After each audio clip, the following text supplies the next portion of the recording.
So welcome to Study Mojo. आज एक important concept discuss करेंगे सीक्वेंस एंड सीरीज़ का।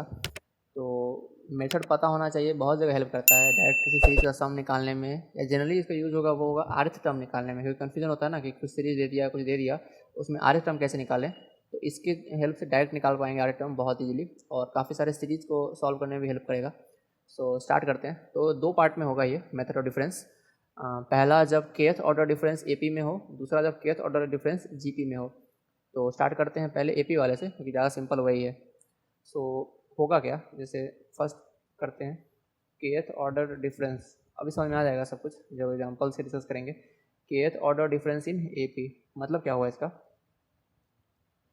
जैसे अज्यूम करते हैं कोई एक सीरीज दिया हुआ है, सम है उसमें a1 प्लस a2 टर्म्स हो गया, ये a1 a2 a4 plus a5 ऐसे चलता जा रहा है।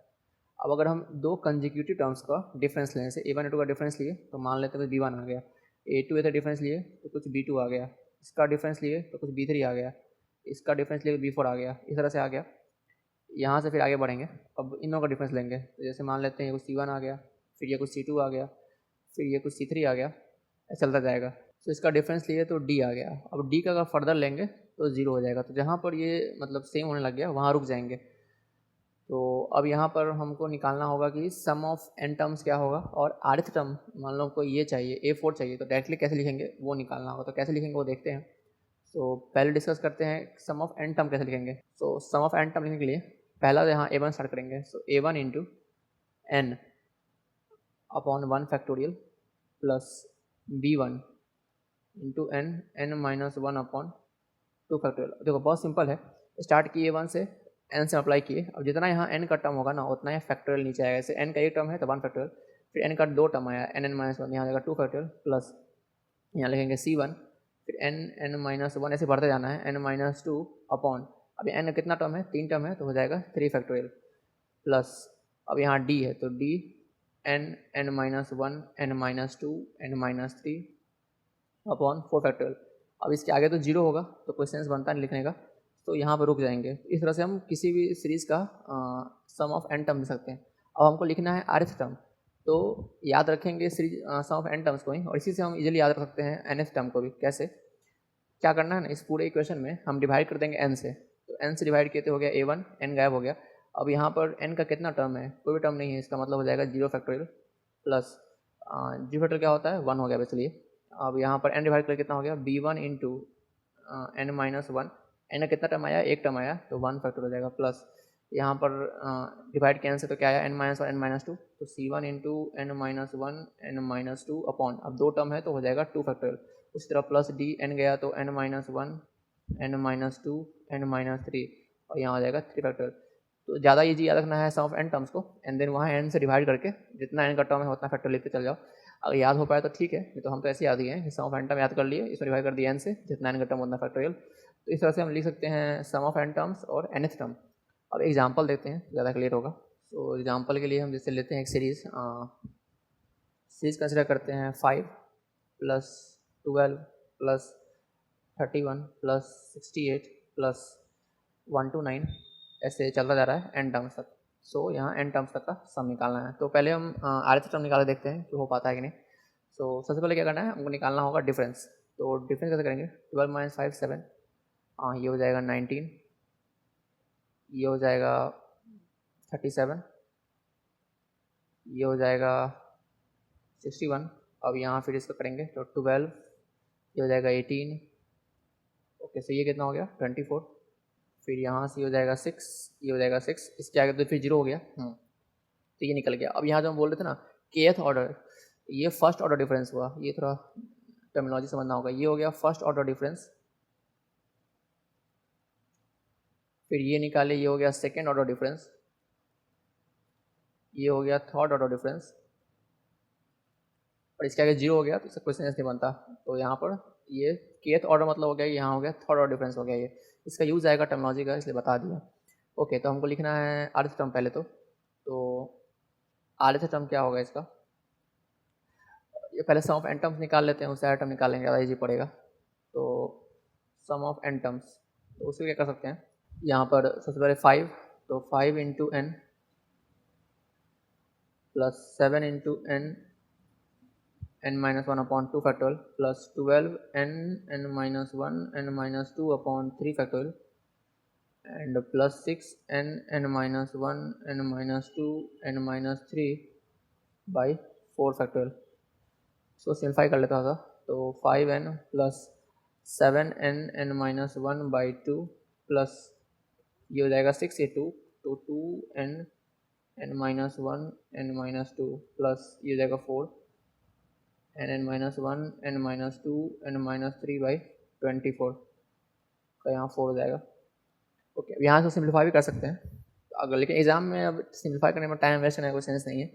लेकिन हाँ अगर पूछा है सिंप्लीफाइड फॉर्म में दिया हुआ है टर्म का तब सिंप्लीफाई करना पड़ेगा.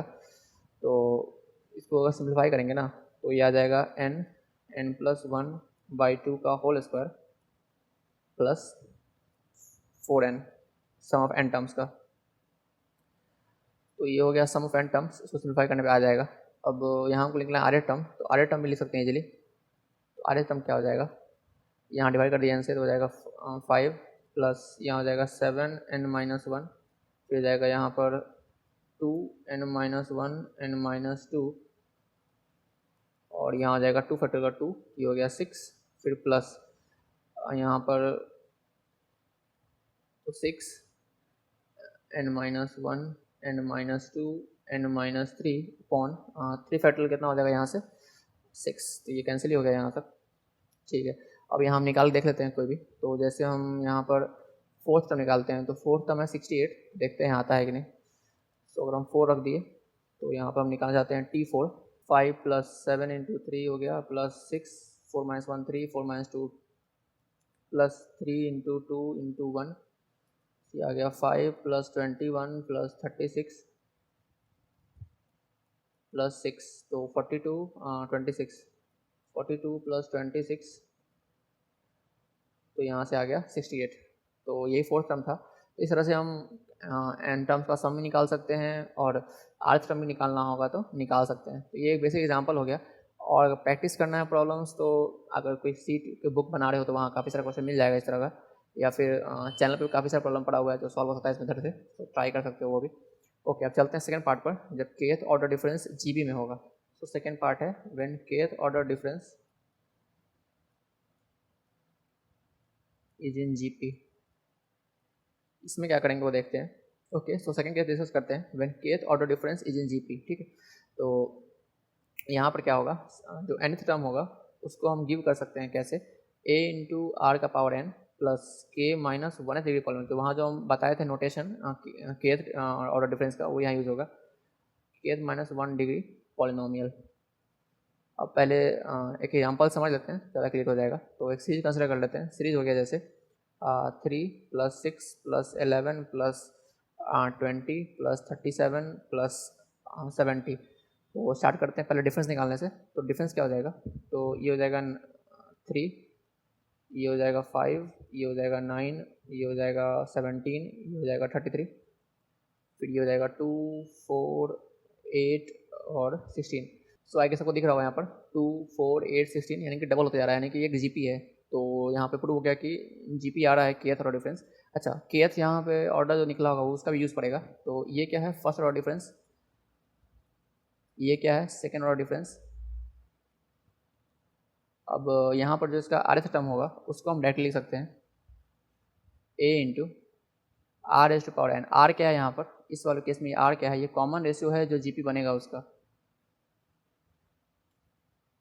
तो कॉमन रेशियो कितना है 2 है यहाँ पर, तो 2 का पावर n प्लस अब है k minus 1th degree polynomial. तो यहाँ पर k मतलब क्या होगा कि कौन सा ऑर्डर डिफरेंस में जीपी प्रूव हो गया. तो जीपी प्रूव हो गया सेकंड ऑर्डर डिफरेंस में, तो उससे एक कम डिग्री का पॉलिनोमियल हमको लिखना पड़ेगा. यानी कि फर्स्ट डिग्री का पॉलिनोमियल. इससे क्या मतलब है कि ऐसा पॉलिनोमियल जैसा कि हाईएस्ट डिग्री जो टर्म है उसका पावर 1 है. इसका मतलब बात हो रहा है लीनियर पॉलिनोमियल का. तो लीनियर पॉलिनोमियल का अज्यूम कर लेते हैं कुछ भी. तो ऐसे अज्यूम कर लिए bn प्लस सी. तो bn प्लस सी अज्यूम हो गया. तो यहाँ पर मेरे पास अब 3 अननोन बच गया. क्या क्या अननोन बचा, एक है मेरे पास a अननोन है, एक b अननोन है, एक c अननोन है. हमको ये निकालना पड़ेगा. तो बहुत ईजी है. अगर हम r की जगह 1 रख दें तो t1 हमको पता है फर्स्ट टर्म कितना है 3 दिया हुआ है. तो 3 इज इक्वल टू कितना हो जाएगा 2a प्लस बी प्लस सी. यहाँ से बन गया एक इक्वेशन. इसी तरह अगर हम 2 रख देंगे r की जगह तो एक इक्वेशन बन जाएगा 4a प्लस 2b प्लस सी। उसी तरह अगर हम यहाँ पर r की जगह 3 रख दें तो एक और इक्वेशन बन जाएगा। सो वो हो जाएगा 11 is equal to 8a plus 3b plus c. अब अगर हम इन तीनों को सॉल्व कर लेंगे तो 3 इक्वेशन 3 वेरिएबल सॉल्व कर लेंगे तो मिल जाएगा हमको ए बी सी का वैल्यू। सॉल्व पार्ट हम दिखा नहीं रहे हैं, इसे कर लेना।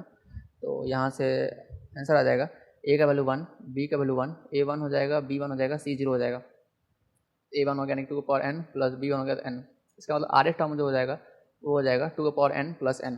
अब इसको चेक कर लेते हैं तो रैंडम पे भी ले लेते हैं। मान लेते हैं यहाँ से 5th टर्म ले लिए तो 5th टर्म आना चाहिए 37, सो t5 तो 2 का पावर 5 प्लस 5 32 प्लस 5 37। तो चेक हो गया कि फॉर्मूला सही है। तो हमको सम निकालना है टर्म्स का, तो सिग्मा टी आर कर देंगे r इक्वल टू 1 से लेकर n तक। अब sigma 2 raise to power n plus sigma n, sigma 2 raise to power n तो ये तो सिंपल जीपी हो गया। तो a हो जाएगा 2 a into r raise to power n minus 1 upon r minus 1 हो गया प्लस सिग्मा n तो पता ही है n प्लस 1/2। इस तरह से हम n टर्म्स का सम निकाल सकते हैं अगर केथ और डिफरेंस जीपी में होगा तो। सो ये जीपी में अगर होगा थोड़ा इन्वॉल्व होगा, यहाँ पे हमको सॉल्व करना होगा इक्वेशन वगैरह कोफिशिएंट निकालने के लिए। अगर एपी में है तब तो बहुत सिंपल है, हम डायरेक्टली लिख पाएंगे सम और are term.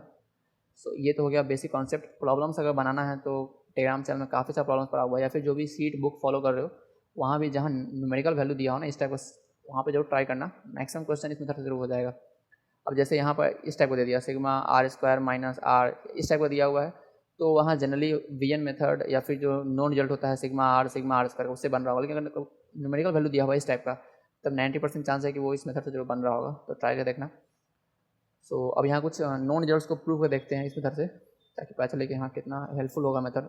So proof of some common results, तो जो रिजल्ट जानते हैं उसी को देखेंगे प्रूफ करके। ओके, सो रिजल्ट 1 सबसे कॉमन क्या है, sigma r is equal to 1 से लेके n, ये होता है n प्लस 1/2। तो इसको देखते हैं इसे प्रूव करके कि हो पाता है कि नहीं। तो सम क्या हो जाएगा 1 प्लस 2 प्लस 3 प्लस 4 प्लस 5 इसे चलता जाएगा। ओके, तो यहाँ डिफरेंस निकालते हैं तो 2 माइनस 1 3 माइनस 2 1 हो गया, 4 माइनस 3 1 हो गया, 5 1 हो गया, तो सिंपल ही हो गया। तो सम ऑफ n टर्म्स क्या हो जाएगा, ये हो जाएगा 1 into n plus 1 into n minus 1/2। तो बहुत सिंपल हो गया, n को यहाँ कॉमन ले लेते हैं तो हो जाएगा 1 प्लस n माइनस 1/2। दिख रहा है यहाँ से n 2 पड़ गया तो n प्लस 1 हो जाएगा ये n/2। तो sum of n terms prove हो गया इजीली। अगला प्रूफ को देखते हैं सिग्मा आर स्क्वायर का। Sigma r square r is equal to 1 से लेके n, ये होता है n प्लस 1 n इन दोनों का सम, तो हो जाएगा 2n प्लस 1/6। इसको देखते हैं प्रूफ करके। तो सीरीज़ क्या होगा, सीरीज हो जाएगा 1 का स्क्वायर तो 1, 2 का स्क्वायर 4, 3 का स्क्वायर 9, 4 का स्क्वायर 16, 5 का स्क्वायर 25। तो ये डिफरेंस निकाले 3 हो गया, ये हो गया 5, ये हो गया 7, ये हो गया 9, फिर ये हो गया 2, ये हो गया 2, ये हो गया 2, ये भी निकल जाएगा इजीली। तो यहाँ अगर हम सम ऑफ n टर्म लिखना चाहें so 1 into n plus 3 into n minus 1/2 factorial 2 हो गया, फिर हो जाएगा 2n minus 1 n minus 2 upon 3 factorial हो गया 6। तो यहाँ से n पूरे में कॉमन ले लेते हैं, ये बच जाएगा 1 plus n minus 3 n minus 1/2 plus n common हो गया, ये बच गया n माइनस 1 n माइनस 2/3। तो यहाँ से अगर हम पूरे में एलसीएम ले लें 6 तो ये आ जाएगा 6 प्लस 9n माइनस 9 प्लस 2 ले लेते हैं तो हो जाएगा 2n का square minus 4n minus 2n plus 4। तो यहाँ से आ जाएगा n। अब ये हो जाएगा 2n का square minus 6n plus 3n plus 1/6।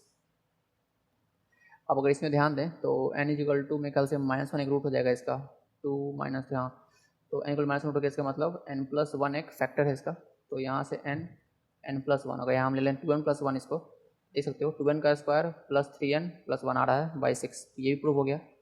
Okay, अब एक सिग्मा आर क्यू प्रूफ कर लेते हैं।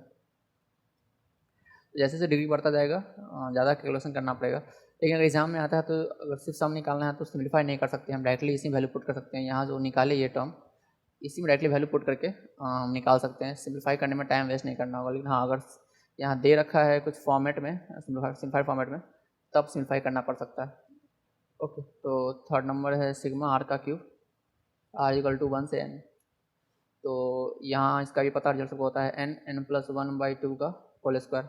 सो सीरीज़ क्या हो जाएगा 1 + 8 + 27 + 64 + 125 + 216, ये हो जाएगा 7, ये हो जाएगा 19, ये हो जाएगा 37, ये हो जाएगा 61 और ये हो जाएगा, जैसे ये हो जाएगा 91। फिर यहाँ निकालेंगे तो ये हो जाएगा 12, ये हो जाएगा 18, ये हो जाएगा 24, ये हो जाएगा 30।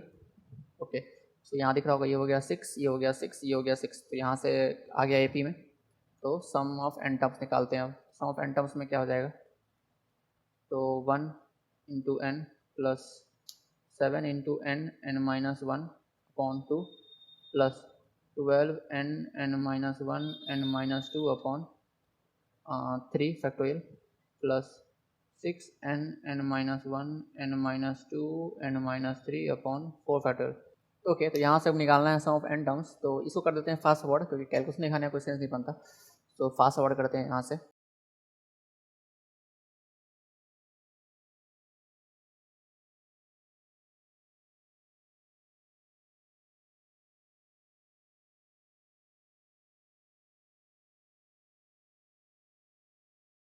ओके, सो यहाँ प्रूव हो गया कि जो सम होगा सिग्मा r³ का वो होता है n(n+1/2) का होल स्क्वायर।